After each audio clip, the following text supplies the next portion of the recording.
장을 보고 나오는데 주차장에서 예상치 못한 일이 벌어졌습니다.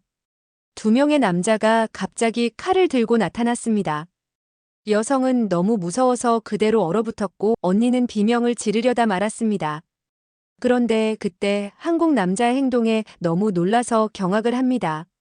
과연 이 여성에게는 어떤 일이 있었던 걸까요? 이 내용은 미국인 여성의 SNS 사연을 각색 재구성한 것입니다.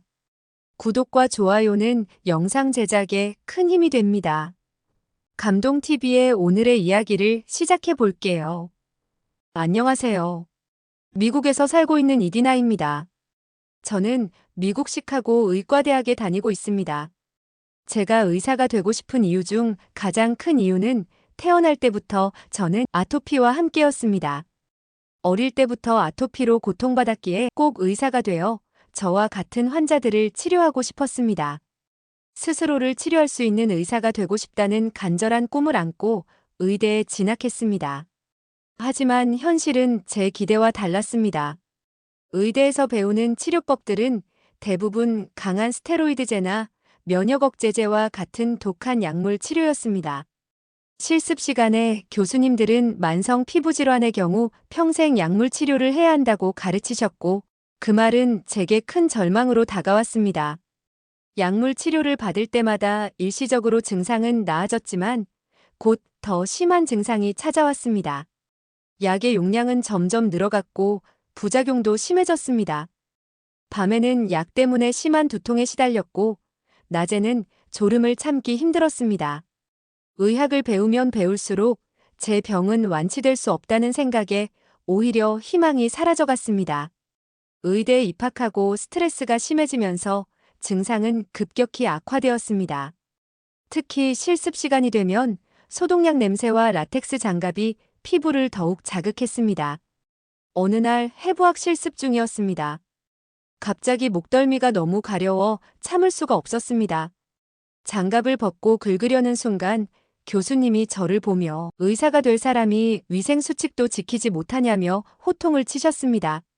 그날 이후로 저는 실습 시간이 더욱 두려워졌습니다. 매일 아침 거울을 보는 것이 고통스러웠습니다. 붉게 부어오른 피부, 긁어서 생긴 상처들, 딱지, 특히 얼굴과 목의 상태가 심각해서 스카프로 가리고 다녔습니다. 한여름에도 긴 소매 옷을 입어야 했고 에어컨이 나오는 강의실에서도 더운 것을 참아야 했습니다. 미국에서의 병원비는 또 다른 고통이었습니다. 학자금 대출로 겨우 등록금을 내고 있는데 피부과 치료비까지 감당하기는 너무 벅찼습니다. 아르바이트로 번 돈의 대부분이 병원비와 약값으로 나갔습니다. 치료비를 아끼려고 처방약을 반으로 잘라 먹기도 했습니다. 동기들은 실습이 끝나면 함께 식사를 하거나 술을 마시러 갔지만 저는 항상 핑계를 대고 집으로 돌아왔습니다. 술을 마시면 피부가 더 가려워질 것 같았고 사람들의 시선이 부담스러웠기 때문입니다. 그렇게 혼자 있는 시간이 늘어날수록 우울감도 깊어졌습니다. 밤이면 이불 속에서 몰래 피부를 긁다가 울었습니다. 의사가 되어 다른 사람을 치료하겠다는 꿈을 가진 제가 정작 자신의 병도 고치지 못하는 게 너무나 아이러니했습니다. 때로는 의대 진학이 잘못된 선택이었나 하는 생각도 들었습니다.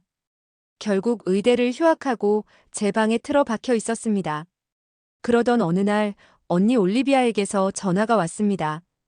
언니가 사귀고 있던 한국인 남자친구에게 프로포즈를 받았다고 했습니다. 그리고 언니는 그 프로포즈를 받아들였고 결혼해서 한국에 가서 살겠다고 했습니다. 언니의 결혼 소식은 저희 가족에게 큰 충격이었습니다. 특히 아버지는 한국이라는 나라에 대해 잘 모르셨고 북한과 혼동하시며 크게 걱정하셨습니다. 저 역시 한국에 대해 잘 알지 못했지만 언니가 행복해 보여서 축하해주고 싶었지만 한국 남자를 보자 걱정이 커졌습니다. 처음 이민성 씨를 만난 날을 아직도 선명히 기억합니다. 언니가 데리고 온 이민성 씨는 제가 상상했던 것과는 많이 달랐습니다. 호리호리한 체격에 서글서글한 미소를 짓는 모습이 첫인상이었는데 솔직히 말씀드리면 실망스러웠습니다. 일반적으로 강인한 느낌의 미국 남자들과는 다르게 너무 곱상하게 생겼다는 생각이 들었습니다. 저는 언니를 지켜줄 수 있을 만큼 든든한 사람을 기대했거든요. 민성 씨의 직업은 IT 회사의 개발자였습니다. 컴퓨터 앞에서 하루 종일 일하는 모습을 상상하니 더욱 불안했습니다. 우리 동네는 치안이 좋지 않았고 저는 호리호리한 아시아 남자가 언니를 어떻게 보호할 수 있을지 걱정됐습니다. 그러던 어느 날 저는 언니와 민성 씨와 함께 늦은 시간 마트에 갔습니다. 장을 보고 나오는데 주차장에서 예상치 못한 일이 벌어졌습니다. 두 명의 남자가 갑자기 칼을 들고 나타났습니다. 저는 너무 무서워서 그대로 얼어붙었고 언니는 비명을 지르려다 말았습니다. 그런데 그 순간 민성 씨의 놀라운 모습을 보게 되었습니다. 순식간에 한 명의 강도를 발로 차서 쓰러뜨리고 다른 한 명의 손목을 비틀어 칼을 떨어뜨렸습니다. 모든 일이 눈 깜짝할 사이에 일어났고 강도들은 그대로 도망쳤습니다. 우리가 무사히 집에 돌아온 후 저는 아직도 떨리는 목소리로 민성 씨에게 그 놀라운 무술이 무엇이냐고 물었습니다. 민성 씨는 겸손하게 웃으며 태권도라고 설명했습니다. 한국의 전통 무술이며 자신은 사단이라고 했습니다. 더욱 놀라운 것은 그 후에 들은 민성 씨의 군대 이야기였습니다. 한국의 모든 남자들은 의무적으로 군대에 가야 한다는 것, 그리고 자신은 특수부대에서 군복무를 했다고 설명했습니다. 민성 씨는 2년 동안 특전사에서 훈련받았고 나중에는 신병교육대의 훈련교관까지 맡았다고 했습니다.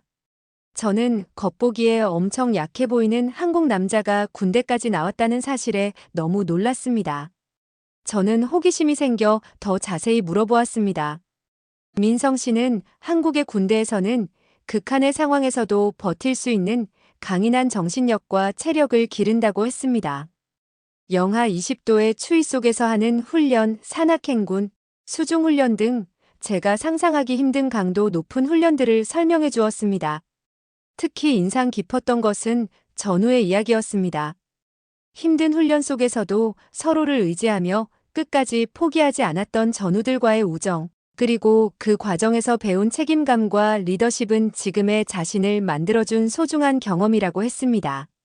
저는 그날 이후로 민성 씨를 형부라고 인정하게 되었습니다. 결혼식 준비 과정에서 형부의 또 다른 면모를 발견했습니다. 그는 꼼꼼하게 모든 것을 준비했고 언니의 의견을 항상 존중했습니다. 한국의 전통 혼례와 미국식 결혼식을 절묘하게 조화시키는 아이디어를 내기도 했습니다. 특히 인상 깊었던 것은 제 아토피에 대한 형부의 관심이었습니다. 결혼식 날 제가 긴 소매 드레스를 입어야 한다고 했을 때 형부는 한국에 가면 꼭 좋은 병원을 소개해주겠다고 약속했습니다. 하지만 저는 미국에서도 못 고치는 아토피를 한국에서 고칠 수 있을 거라는 생각을 하지 않았습니다. 그래도 저는 조금씩 형부를 신뢰하게 되었고 한국이라는 나라에도 관심을 갖게 되었습니다. 언니는 늘 집에만 있는 저를 걱정해서 한국에 한번 여행 오라고 했습니다. 부모님도 이 기회에 다른 나라를 가서 기분을 바꿔보라고 하셨습니다. 저는 아토피 약을 꼼꼼하게 챙겨서 여행을 준비하였습니다. 처음 한국행 비행기에 올랐을 때 저는 무척 설렜는데 처음으로 해외여행을 하는 것이었거든요. 12시간의 긴 비행 동안 저는 창밖만 바라보았습니다. 아토피 때문에 좁은 비행기 좌석에서 긴 시간을 보내는 것이 걱정되었지만 언니를 만난다는 생각에 참을 수 있었습니다. 인천공항에 도착했을 때 저는 깜짝 놀랐습니다. 한국은 제가 상상했던 것과는 완전히 달랐거든요. 깨끗하고 현대적인 공항의 모습은 정말 멋져 보였습니다. 입국장에서 기다리고 있던 언니와 형부는 저를 반갑게 맞아주었습니다. 서울로 가는 길에서 본 한국의 첫인상은 신선한 충격이었습니다. 고층 빌딩들이 즐비한 도시의 모습, 24시간 불이 꺼지지 않는 거리, 그리고 어디서나 볼 수 있는 편의점까지 이런 게 한국이구나 하는 생각이 들었습니다. 하지만 환경이 바뀌면서 제 아토피도 심해지기 시작했습니다. 습도가 높은 한국의 날씨는 제 피부에 좋지 않았나 봅니다. 가려움이 평소보다 더 심해졌고 밤에는 잠을 이루기도 힘들었습니다. 화장실에 가서 거울을 보니 얼굴이 완전히 붓고 발진이 생겼습니다. 평소에도 심한 편이었지만 이렇게까지 심각한 적은 없었어요. 손으로 긁지 않으려 애썼지만 참을 수가 없었습니다. 결국 식당 화장실에서 울음을 터뜨리고 말았습니다. 언니가 걱정되어 화장실로 따라왔고 제 상태를 보고는 깜짝 놀랐습니다. 형부는 즉시 근처 약국에 가서 응급약을 사왔지만 별로 효과가 없었습니다. 그날 밤 저는 고열에 시달렸고 결국 의식을 잃고 말았습니다. 정신을 차렸을 때는 이미 응급실이었습니다. 의사가 제 상태가 심각하다며 당장 치료가 필요하다고 했습니다. 하지만 저는 겁이 났습니다. 낯선 나라의 병원에서 어떤 치료를 받게 될지, 의료비는 얼마나 나올지 불안한 생각이 가득했습니다. 그때 형부가 자신이 아는 한의원이 있는데 아토피 치료에 특화되어 있다고 했습니다. 처음에는 한의학이라는 말에 거부감이 들었습니다. 의대생인 제가 검증되지 않은 치료를 받는다는 것이 꺼려졌거든요. 하지만 형부는 진지하게 설명했습니다. 한국의 한의학은 국가가 인정하는 정식 의료 체계이며 현대의학과 함께 발전해왔다고 했습니다. 그리고 자신도 어렸을 때 심한 천식을 한방치료로 나았다고 했습니다. 제 상태는 점점 악화되어 갔고 더 이상은 기존 치료법이 효과가 없어 보였습니다. 결국 저는 마지막 희망을 걸고 형부의 제안을 받아들이기로 했습니다. 이 결정에 자신이 없었지만 더 이상 방법이 없었습니다. 처음 한의원을 방문한 날 제 마음은 불안과 기대가 뒤섞여 있었습니다. 형부가 데려간 한의원은 제가 상상했던 것과는 달랐습니다. 낡고 어두운 분위기가 아닌 현대적이고 깨끗한 시설이 놀라웠거든요. 접수를 하고 진료실에 들어가자 중년의 한의사 선생님이 반갑게 맞아주셨습니다. 선생님은 제 상태를 자세히 물어보셨고 특히 식습관과 생활 패턴에 관심을 보이셨어요. 미국에서는 의사가 이렇게 오랜 시간 환자와 대화하는 경우가 거의 없었기에 신선했습니다.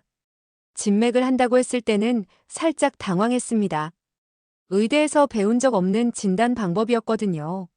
하지만 한의사 선생님은 제 맥을 짚으면서 놀라운 말씀을 하셨습니다. 평소 소화가 잘 안 되고 불면증이 있다는 것까지 정확히 맞추셨습니다. 침으로 치료를 한다고 했을 때 저는 이거 정말 괜찮을까 걱정이 되었고 첫 침 치료는 무서웠습니다. 바늘을 피부에 찌른다고 생각하니 아토피가 더 심해질까 걱정됐습니다. 하지만 의외로 침이 들어갈 때의 통증은 미미했고 오히려 기분 좋은 자극이었습니다. 20분 정도 침을 맞고 있는 동안 처음으로 가려움이 잠잠해지는 것이 느껴졌어요. 한약을 처방받았을 때는 또 다른 고민이 시작됐습니다. 검은색의 묽은 액체는 보기에도 냄새에도 굉장히 부담스러웠습니다. 첫날은 한 모금 마시고 토할 뻔했지만 이틀째부터는 조금씩 적응되기 시작했습니다. 그런데 놀랍게도 일주일 정도 지났을 때 작은 변화가 나타났습니다. 밤에 긁지 않고도 잠을 잘 수 있게 된 것입니다. 이게 얼마 만에 숙면인지 모릅니다. 피부의 붉은 기도 조금씩 가라앉기 시작했고 새로운 발진도 덜 생겼어요. 특히 기억에 남는 것은 뜸 치료라는 방법이었어요. 배꼽 주변에 뜸을 뜰 때마다 따뜻한 기운이 온몸으로 퍼져나가는 것을 느꼈습니다. 처음에는 이상한 치료법이라고 생각했는데 시간이 지날수록 이 따뜻한 기운이 기다려지기 시작했습니다. 한의사 선생님은 단순히 피부만 치료하는 것이 아니라 제 전반적인 건강 상태를 개선하는 데 초점을 맞추셨습니다. 음식 조절부터 운동, 스트레스 관리까지 생활 전반에 대한 조언을 해주셨어요. 처음에는 이런 게 도움이 될까 의심스러웠지만 하나씩 실천할 때마다 변화가 느껴졌습니다. 한 달이 지났을 때는 스스로도 놀라울 정도로 호전되었습니다. 긴 소매를 입지 않고도 외출할 수 있게 되었고 사람들의 시선을 의식하지 않게 되었거든요. 무엇보다 제 자신감이 돌아오기 시작했습니다. 의대생으로서 저는 이 치료 과정을 객관적으로 관찰하려 노력했습니다. 하지만 점점 한의학에 매료되기 시작했습니다. 서양 의학과는 다른 접근 방식, 전체적인 관점에서 인체를 바라보는 시각이 새롭게 다가왔습니다. 어느 날 한의사 선생님께서는 제게 의미심장한 말씀을 하셨습니다. 몸과 마음은 하나라는 것, 진정한 치유는 전체적인 균형을 찾는 것에서 시작된다는 말씀이었습니다. 한방 치료를 받으면서 한의사 선생님은 제게 한국의 전통 음식을 권하셨습니다. 특히 발효식품이 피부 건강에 좋다고 하시면서 김치와 된장을 꼭 먹어보라고 하셨습니다. 처음에는 낯선 냄새 때문에 거부감이 들었지만 조금씩 먹다 보니 몸이 더욱 가벼워지는 느낌이었습니다. 형부가 스트레스 해소에 좋다며 추천해준 북한산 아래의 절에서의 템플스테이는 제 인생을 바꾸는 경험이 되었습니다. 새벽 4시에 일어나 스님과 함께 차를 마시며 나눈 대화는 지금도 생생합니다. 스님은 제게 병은 마음에서 시작되니 마음을 다스리는 것이 중요하다고 하셨습니다. 한국의 차 문화도 저에게는 새로운 발견이었습니다. 한의원에서 매일 마시던 구기자차, 오미자차는 어느새 제 일상이 되었습니다. 특히 쌍화차는 필요할 때마다 찾게 되는 제 최애 음료가 되었죠. 미국에서는 상상도 못했던 일입니다. 광장시장에서의 경험은 완전히 다른 세계였습니다. 시장 상인들이 건네주는 음식들은 너무 맛있었고 싱싱한 채소와 과일들을 언니와 함께 구경하는데 정말 재미있었습니다. 그리고 온갖 한약재가 가득한 풍경은 마치 영화의 한 장면 같았습니다. 특히 양령시장에서 본 다양한 한약재들은 의대생인 제게 새로운 호기심을 불러일으켰습니다. 한강공원에서의 저녁 산책도 잊을 수 없습니다. 수많은 사람들이 편하게 돗자리를 펴고 치맥을 즐기는 모습이 인상적이었습니다. 저도 언니, 형부와 함께 치맥을 먹으며 한강의 야경을 감상했는데 그때 처음으로 제가 편안해진 것을 느꼈습니다. 주말에는 수원화성으로 당일 여행을 다녀왔습니다. 성곽을 따라 걸으며 본 옛 건축물의 웅장함과 아름다움은 한국 전통의 진수를 보여주는 것 같았습니다. 화성행궁에서 본 전통 의상 체험은 특히 즐거웠습니다. 한국의 식사 예절도 배웠습니다.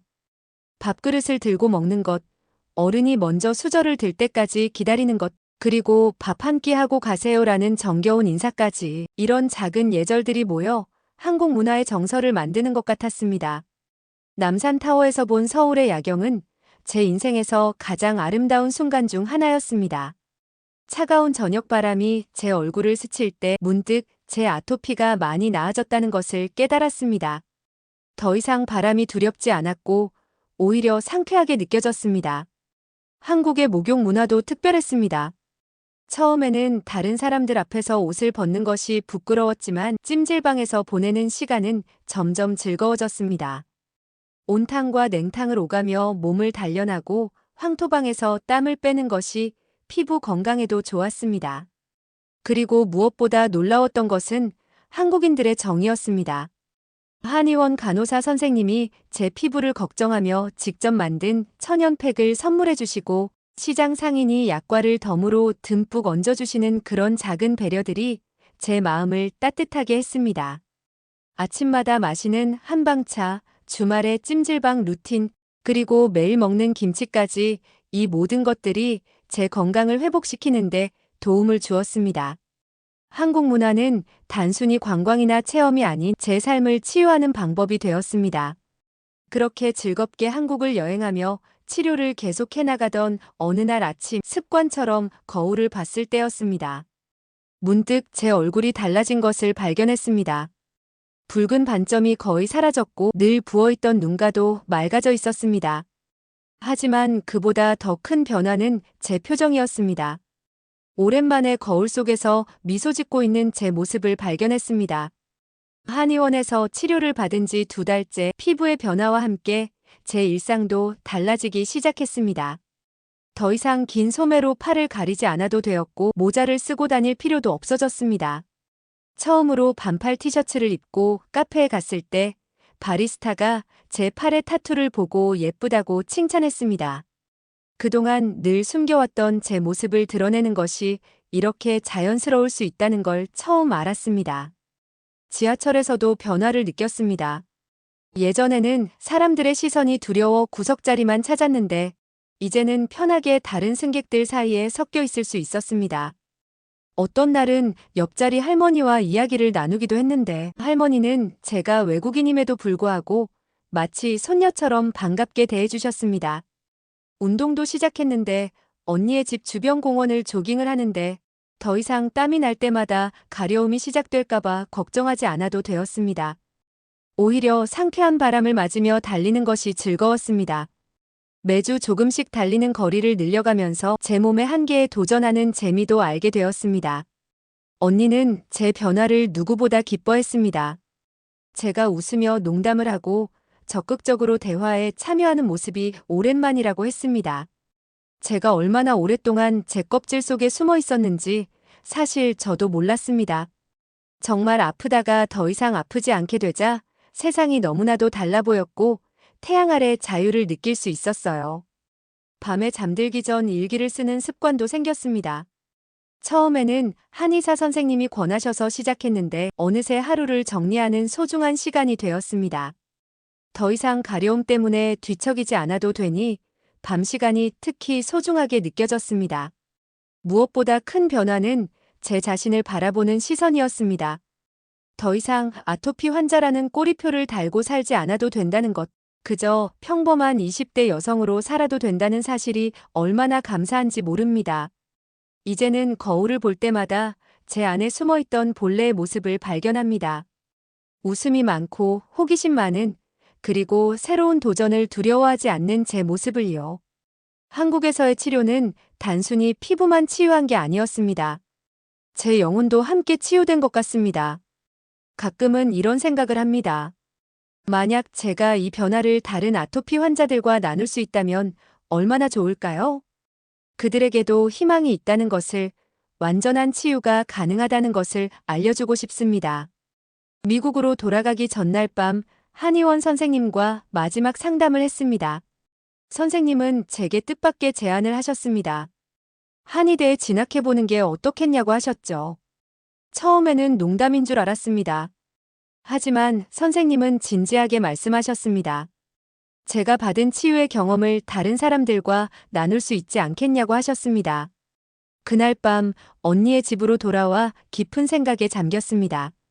창밖으로 보이는 서울의 야경을 바라보며 지난 몇 개월간의 변화를 되돌아보았습니다. 제가 받은 치료는 단순히 증상 완화가 아닌 근본적인 치유였습니다. 서양 의학만으로는 도달하지 못했던 그 치유의 경험이 제 인생의 방향을 바꾸고 있었습니다. 다음 날 아침 형부에게 한의대 진학에 대해 조심스럽게 물어보았습니다. 형부는 흔쾌히 도와주겠다고 했습니다. 한국의 의료 시스템에서 한의학이 차지하는 위치, 한의사가 되기 위한 과정, 외국인으로서 준비해야 할 것들까지 자세히 설명해 주었습니다. 미국으로 돌아와 처음 가족들에게 이야기했을 때 모두가 놀랐습니다. 제 피부가 나은 것에는 크게 기뻐하셨지만 부모님은 제가 미국 의대를 그만두겠다는 말에 크게 실망하셨습니다. 어떻게 들어간 의대인데 하면서 반대를 하셨지만 아토피로 고생하던 제가 피부가 완전히 나아진 것을 보시고는 조금씩 마음을 열기 시작하셨습니다. 의대 교수님들께 휴학 계획을 말씀드렸을 때 대부분은 이해하지 못하셨습니다. 하지만 한 교수님은 뜻밖의 말씀을 해주셨습니다. 동양과 서양의 의학을 모두 이해하는 의사야말로 미래의 의료계에 꼭 필요한 인재가 될 거라고 하셨습니다. 저는 제 미래를 위해 한국어 공부를 시작했습니다. 매일 밤 온라인 강의를 들었고 주말에는 한인타운의 한국어 학원에 다녔습니다. 처음에는 한글 자음과 모음을 익히는 것부터가 힘들었지만 의대에서 배운 해부학 용어들이 한자어라는 걸 알게 되면서 흥미가 생겼습니다. 아르바이트도 시작했습니다. 한인마트에서 일하면서 한국어를 연습하고 한국 문화도 더 배웠습니다. 손님들은 제가 한의대에 가려고 한다는 말을 듣고는 여러 조언을 해주셨어요. 그 중에는 자신의 한방 치료 경험을 들려주시는 분들도 많았습니다. 6개월 후 드디어 한국어 능력 시험을 봤습니다. 결과를 기다리는 동안 한의대 입학에 필요한 다른 서류들도 준비했습니다. 매일 밤 잠들기 전 서울에서의 생활을 상상하며 설렜습니다. 이제는 제가 가야 할 길이 이것이라는 걸 확신합니다. 서양 의학을 공부한 경험을 바탕으로 한의학의 지혜를 배워 더 많은 사람들을 도와주고 싶습니다. 특히 저처럼 완치가 불가능하다고 믿었던 환자들에게 희망이 될 수 있는 의사가 되고 싶습니다. 어제는 한국에서 입학 허가서가 도착했습니다. 서류를 받아들고 있으니 눈물이 났습니다. 이제 시작할 한국에서의 새로운 여정이 두렵기도 하지만 이상하게도 마음이 편안합니다. 마치 오랫동안 찾아 헤매던 제 길을 드디어 찾은 것 같은 기분입니다. 제가 한국에 오면 자신의 집에서 지내도 좋다고 언니는 환영한다고 했어요. 형부도 제게 든든한 지원군이 되어주겠다고 말해줘서 너무 감사했습니다. 치유는 혼자만의 것이 아니라는 걸 이제 저는 깨달았기 때문에 한국의 한이 되는 제 꿈이 되었습니다. 그리고 이 치유의 여정을 다른 이들과 함께 나누고 싶습니다. 한 달 후면 서울로 떠납니다. 이번에는 환자가 아닌 의술을 배우는 학생으로서요. 제 인생의 새로운 장이 시작되려 합니다. 저의 이야기는 여기까지입니다. 여러분 아디나 씨의 이야기 어떻게 보셨나요? 한의학은 수천 년의 역사를 가진 우리의 소중한 의학입니다. 현대 의학으로도 해결하기 어려운 많은 질병들을 한의학으로 치료할 수 있다는 것은 정말 놀라운 일입니다. 특히 아디나 씨처럼 불치병이라 여겼던 아토피를 한방 치료로 호전시킬 수 있었던 것은 우리 한의학의 우수성을 보여주는 좋은 예라고 할 수 있습니다.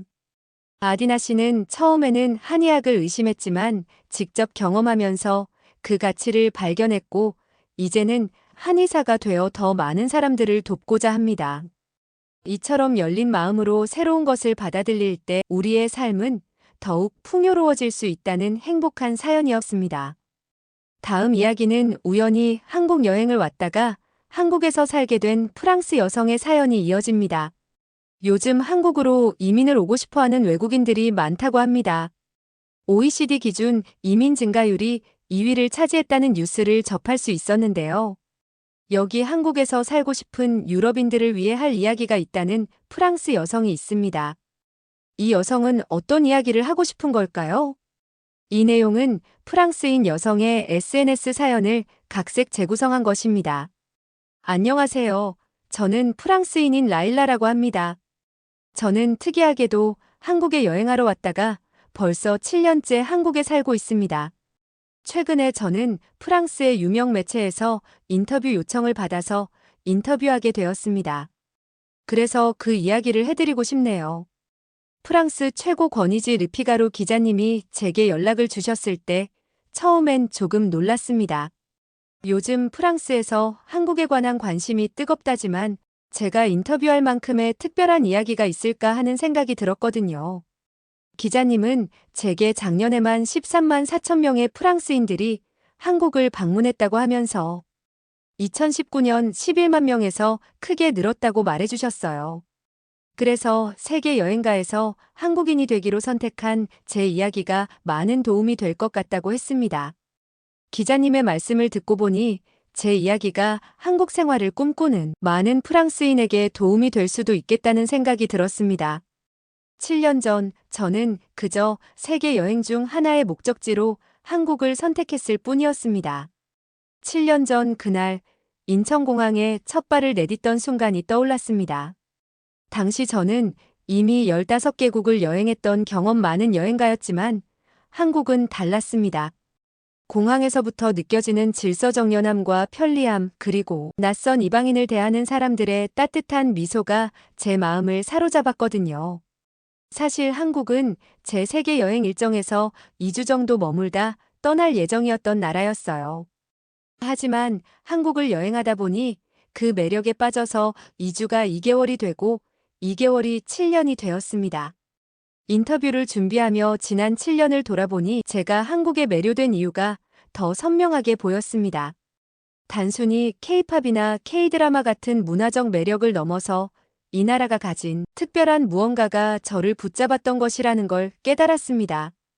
그리고 이제는 그 특별한 매력을 프랑스 사람들에게 전할 수 있게 되었습니다. 한국은 우리가 생각하는 것보다 훨씬 더 매력적인 나라예요. 제가 경험한 한국의 진짜 모습을 나누고 싶습니다.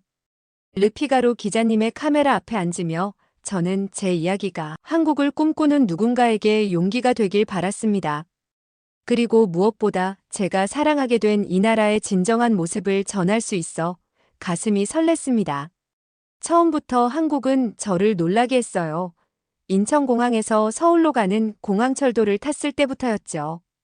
교통카드 하나로 모든 대중교통을 이용할 수 있다는 게 정말 신기했거든요. 프랑스였다면 각각 다른 티켓을 사야 했을 텐데 말이에요. 저는 잠시 웃으며 말을 이었습니다.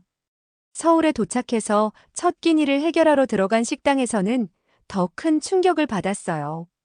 혼자 온 외국인인데도 주인 아주머니께서 이거 서비스야 많이 먹어요라며 반찬을 더 내주시더라고요. 말씀은 이해할 수 없었지만 그 따뜻한 미소만으로도 충분했죠. 기자님이 궁금해하시며 물었습니다. 그런 작은 친절이 한국에 더 오래 머물게 된 계기가 된 건가요? 그것만이 아니었어요. 제가 세계 여행을 하면서 느낀 건데 한국만큼 전통과 현대가 조화롭게 공존하는 나라가 없더라고요. 아침에는 경복궁에서 한복 입은 사람들을 보다가 저녁에는 강남에서 LED 빌딩 숲을 보며 걸을 수 있잖아요. 특히 놀라웠던 건 무인 매장이었어요. 처음 본 무인 카페에서 로봇이 커피를 만드는 걸 보고 정말 2050년에 와 있는 것 같았죠. 저는 잠시 생각에 잠기며 창밖을 바라봤습니다. 그리고 한국의 계절이 정말 매력적이에요. 프랑스에서도 사계절이 있지만 한국처럼 뚜렷하지는 않아요. 봄에는 벚꽃이 흐드러지게 피고 여름에는 바다에서 서핑을 즐기고 가을에는 단풍으로 물든 산을 오르고 겨울에는 스키장에서 눈을 즐길 수 있다는 게 믿기지 않았어요. 저는 이렇게 작은 나라에 이토록 다양한 자연환경이 있다는 게 놀라웠고 이 모든 걸 즐길 수 있는 환경이 너무 좋았습니다. 기자님은 한국에서 가장 인상적이었던 순간에 관해 물어보셨어요. 그건 바로 제가 길을 잃었을 때였던 것 같아요. 한국어를 전혀 몰랐던 때라 무척 당황스러웠는데 지나가던 할머니께서 제 손을 잡고 직접 목적지까지 데려다 주셨어요. 그때 느낀 감동이 아직도 생생해요. 관광객을 위한 형식적인 친절이 아니라 진심으로 도와주려는 마음이 느껴졌거든요. 지하철역마다 있는 무료 와이파이, 편의점에서 모든 일상용품을 살 수 있는 편리함, 늦은 밤에도 안전하게 돌아다닐 수 있는 치안까지 한국에서의 하루하루가 새로운 발견의 연속이었어요. 특히 여성 혼자 여행하기에 이만큼 안전한 나라가 또 있을까 싶었죠. 제가 세계 여러 나라를 돌아다니면서 늘 조심하면서 다녀야 해서 그게 참 불편했는데 한국은 마음 놓고 어디든 갈 수 있었습니다. 게다가 대중교통은 정말 편리한 게 요금도 너무 싸서 너무나 마음에 들었습니다. 2주 머물 예정이었던 한국에서 이렇게 오래 살게 될 줄은 저도 몰랐답니다. 저는 웃으며 말을 이었습니다. 한국은 마치 도시와 자연이 완벽한 균형을 이루고 있는 것 같아요. 도시의 편리함과 자연의 아름다움, 전통의 깊이와 미래의 혁신이 모두 공존하고 있죠. 이런 나라는 세계 어디에서도 찾기 힘들 거예요. 그리고 저는 한국에서 머물기로 결정한 후에 이야기를 했습니다. 저는 처음에 서울 광화문이 한 어학원에서 프랑스어 강사로 일하기 시작했습니다. 단순히 여행 비자로는 더 이상 한국에 머물 수 없었기에 일을 구하는 것이 가장 현실적인 선택이었습니다.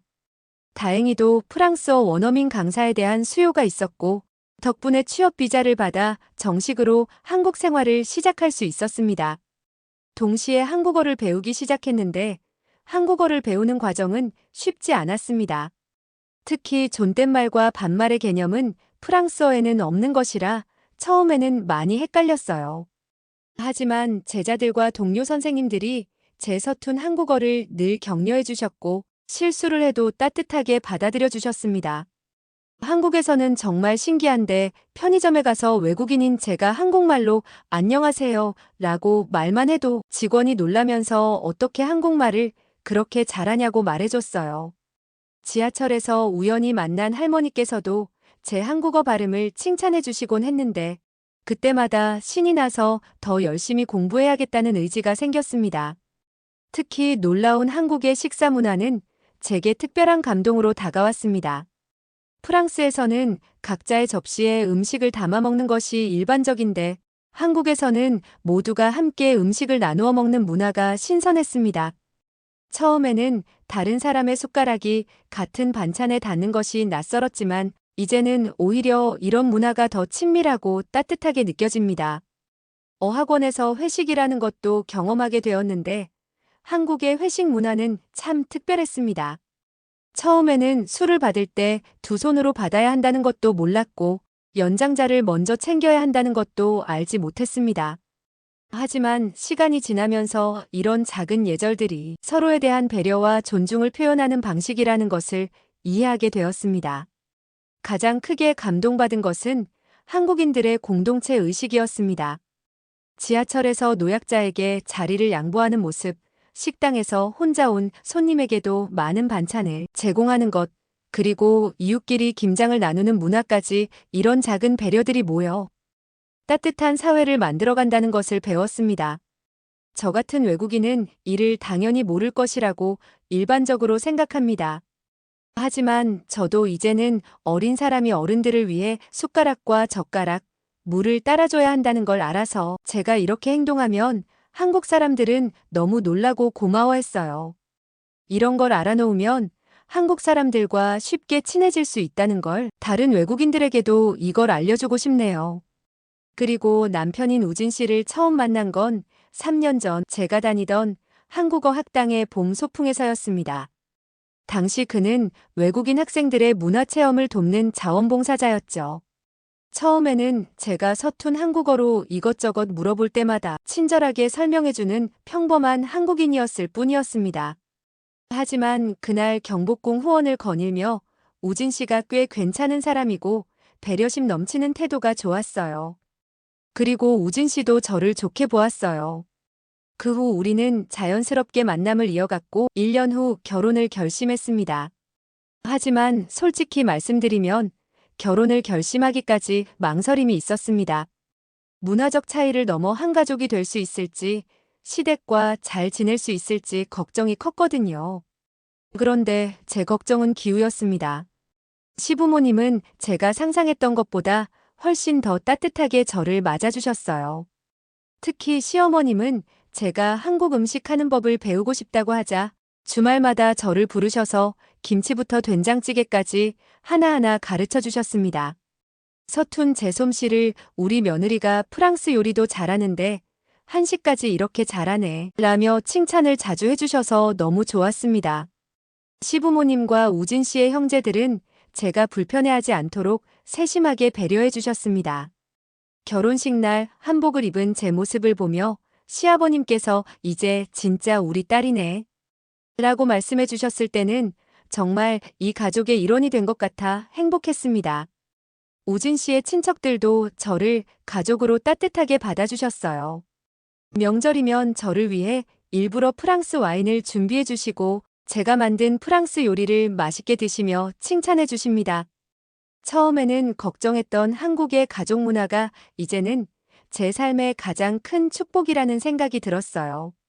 프랑스에서는 느낄 수 없었던 한국만의 정을 여기서도 깊이 느낄 수 있었습니다. 결혼 후에는 더욱 깊이 한국 문화를 이해하게 되었습니다. 명절 준비부터 가족 모임까지 처음에는 낯설었던 것들이 이제는 자연스러운 일상이 되었죠. 시어머님과 함께 김장하고 추석에 송편을 빚으며 저는 점점 더 한국인다워지고 있다는 걸 느낍니다. 우진 씨는 늘 말합니다. 당신이 한국을 선택해줘서 고마워요. 하지만 저는 그렇게 말해주는 우진 씨가 오히려 더 고마웠습니다. 한국이라는 나라와 우진 씨의 가족을 통해 저는 제2의 고향과 새로운 가족을 얻었으니까요. 현재는 프랑스어 강사 일을 계속하면서 한국과 프랑스를 잇는 문화 콘텐츠 창작자로도 활동하고 있습니다. 제 유튜브 채널에서는 한국의 일상과 문화를 프랑스어로 소개하고 있어요. 특히 많은 프랑스 사람이 궁금해하는 한국의 미래지향적인 모습들, 예를 들어 무인 매장이나 배달 문화 그리고 한국의 따뜻한 정에 대해서 알리는 데 중점을 두고 있습니다. 우진 씨와 저는 내년에 작은 프랑스 문화 카페를 열 계획을 세우고 있습니다. 한국 사람들에게 진정한 프랑스의 문화를 전하고 싶거든요. 마치 제가 한국 문화에 매료되었던 것처럼 한국 사람들도 프랑스 문화의 매력을 느낄 수 있게 하고 싶습니다. 또한 저는 한국 국적 취득을 준비하고 있습니다. 단순히 서류상의 국적 변경이 아니라 제가 이 나라를 진정으로 사랑하고 이곳에서 뿌리내리고 싶다는 마음의 표현이에요. 시부모님께서도 제 결정을 무척 기뻐하시며 응원해주고 계십니다. 기자님은 앞으로의 꿈에 대해 질문을 하셨습니다. 저는 잠시 생각을 하다가 우선 한국에서 아이를 낳아 기르고 싶다고 말했어요. 제 아이가 한국의 교육 시스템 안에서 성장하면서도 프랑스의 문화적 가치도 함께 배울 수 있도록 하고 싶습니다. 양국의 문화를 이해하는 글로벌 시민으로 자라날 수 있었으면 합니다. 기자님은 제 말에 미소를 지으시면서 프랑스가 그립지는 않냐고 물어보셨어요. 사실 가끔은 본가 가족들이 그립기도 합니다. 하지만 이제는 한국이 여기가 제가 살아갈 곳이라는 생각이 강하게 들어요. 제가 한국에서 찾은 것은 단순한 거주지가 아닙니다. 그것은 제 삶의 새로운 의미이자 목적이 되었죠. 앞으로도 계속해서 한국과 프랑스 사이의 문화적 가교 역할을 하고 싶습니다. 양국의 아름다운 문화가 서로를 이해하고 존중하는데 제가 조금이나마 기여할 수 있다면 그것이 제 삶의 보람이 될 것 같습니다. 시어머님께서 늘 하시는 말씀이 있어요. 라일라야, 넌 이제 한국 사람이야. 그 말씀을 들을 때마다 가슴이 뭉클해집니다. 앞으로도 이 따뜻한 나라에서 제가 받은 사랑을 다른 이들에게 나누며 살고 싶습니다. 인터뷰를 마무리하며 저는 마지막으로 당부의 말씀을 드렸어요. 한국 생활을 꿈꾸는 분들에게 꼭 전하고 싶은 말이 있습니다. 한국은 분명 매력적인 나라입니다. 하지만 단순히 K-팝이나 K-드라마에서 보이는 화려한 모습만을 기대하고 오시면 안 됩니다. 한국의 진정한 매력은 그 이면에 있는 한국인의 정과 예의, 그리고 서로를 배려하는 마음에 있기 때문입니다. 저는 문화적 차이를 받아들일 준비를 하고 오셨으면 좋겠다는 생각이 들었습니다. 한국의 위계 질서나 예의 범절이 때로는 불편하게 느껴질 수 있지만 이것은 서로에 대한 존중과 배려의 표현이라는 걸 이해하게 되면 오히려 이런 문화가 소중하게 느껴지실 거라고 말하고 싶습니다. 그리고 공동체 문화도 매우 중요한데 한국은 우리라는 개념이 매우 강한 사회입니다. 처음에는 개인의 자유가 제한된다고 느낄 수 있지만 이런 문화 덕분에 서로 돕고 의지할 수 있는 따뜻한 관계가 만들어진다는 것도 아셨으면 좋겠습니다. 마지막으로 가장 중요한 것은 열린 마음가짐이라고 생각합니다. 한국은 전통과 현대가 공존하는 나라입니다. 때로는 이해하기 어려운 관습이나 규칙들이 있을 수 있습니다.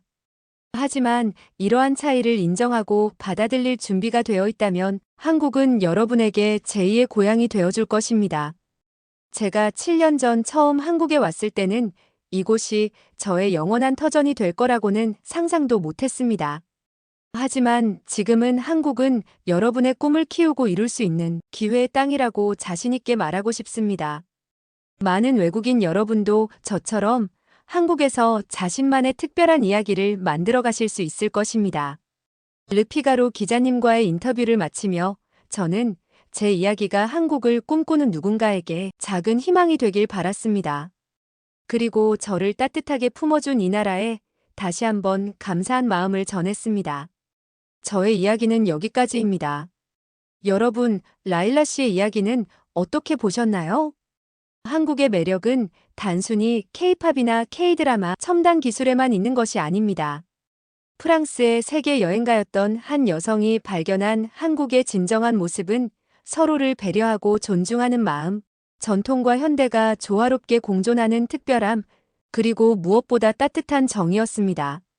라일라 씨가 발견한 것처럼 한국은 면적은 작지만 사계절의 아름다움을 모두 품고 있고 전통 문화와 첨단 기술이 공존하는 독특한 매력을 가진 나라입니다. 외국인들이 마치 2050년에 온 것 같다라고 놀라워하는 이 나라는 동시에 정과 예의를 중시하는 오랜 전통도 잘 지켜오고 있습니다. 특히 라일라 씨가 강조한 한국의 따뜻한 공동체 문화, 서로를 배려하는 마음, 그리고 끊임없이 발전하는 모습은 우리가 가진 강점입니다. 이런 우리의 모습이 있기에 한국은 앞으로도 세계인들이 사랑하는 나라가 될 것이라는 행복한 사연이었습니다. 감동TV는 감동적이고 재미있는 사연을 기다리고 있습니다. 다음에도 재미있는 사연으로 찾아뵙겠습니다. 시청해주셔서 감사합니다.